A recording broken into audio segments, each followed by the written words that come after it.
In the world we live in today, it is the most important thing for generations like mine, those older than me and those younger than me, to find somebody that they can live their life by.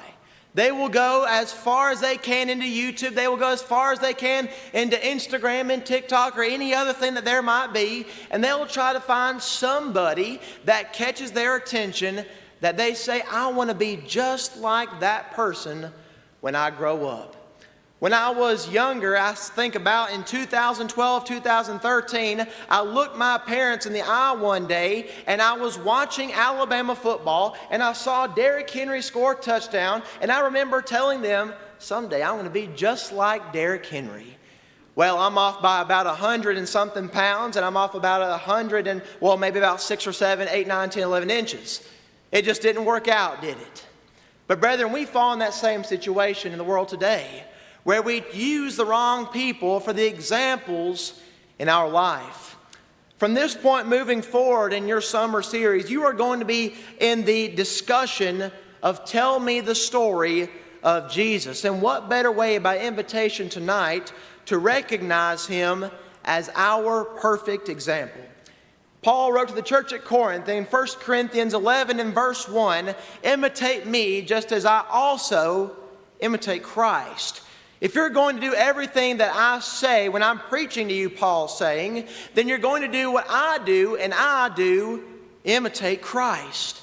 You might tell yourself, I want to imitate my life like Brother Bo Gooch or Brother Ricky or anybody else, and that's great and all.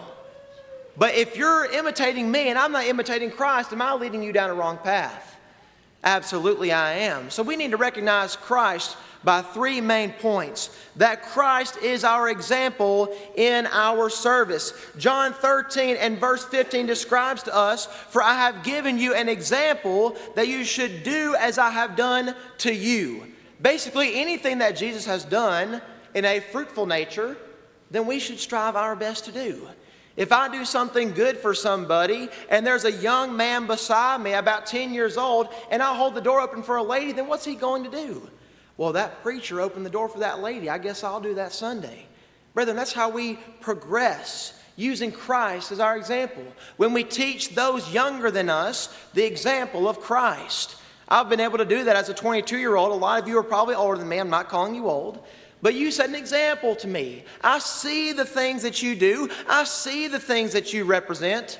And I want to be a part of those fruitful things.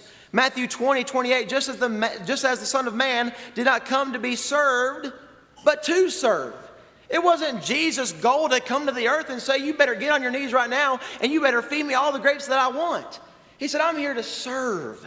I'm here to be a servant along your side, and I'm going to do my best to do just that.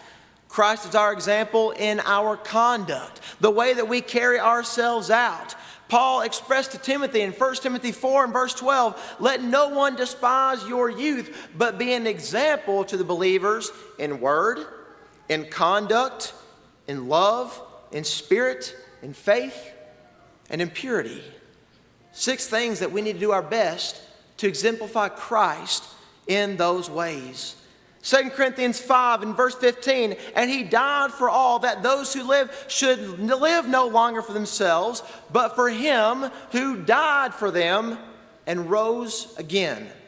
Brethren, you don't do anything in this life of a fruitful nature without doing it for God. You can do all the bad things that you want, you can sin all that you want, but that's not going to track its way back to God. Because Christ is our perfect example, and He will not stand for our evil living.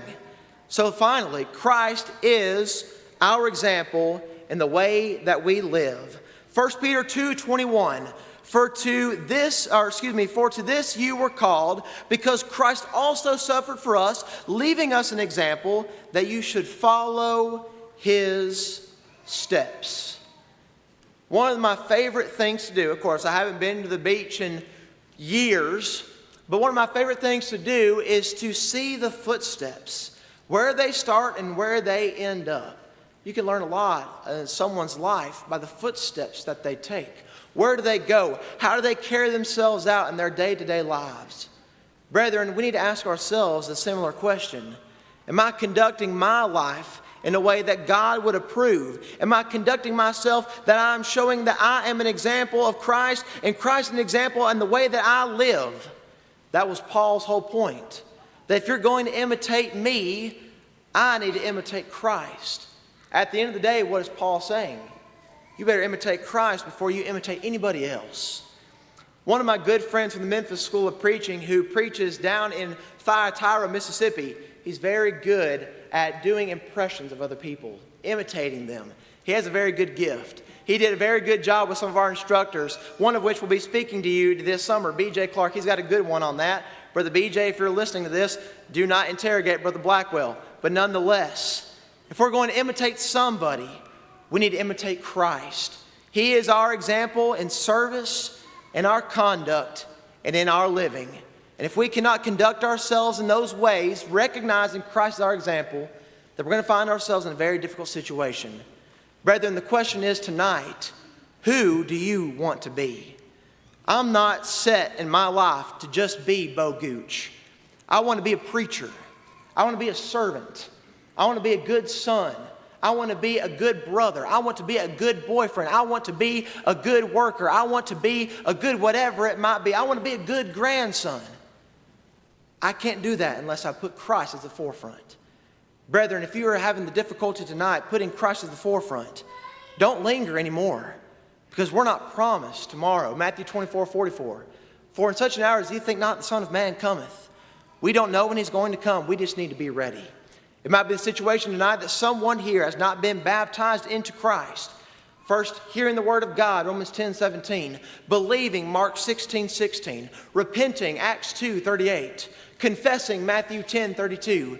And being baptized for the remission of sins, 1 Peter 3:21. If you have been baptized into Christ, but you're having a difficulty as leaving him as the example for your life, don't hesitate anymore. Won't you come now as we stand and as we sing?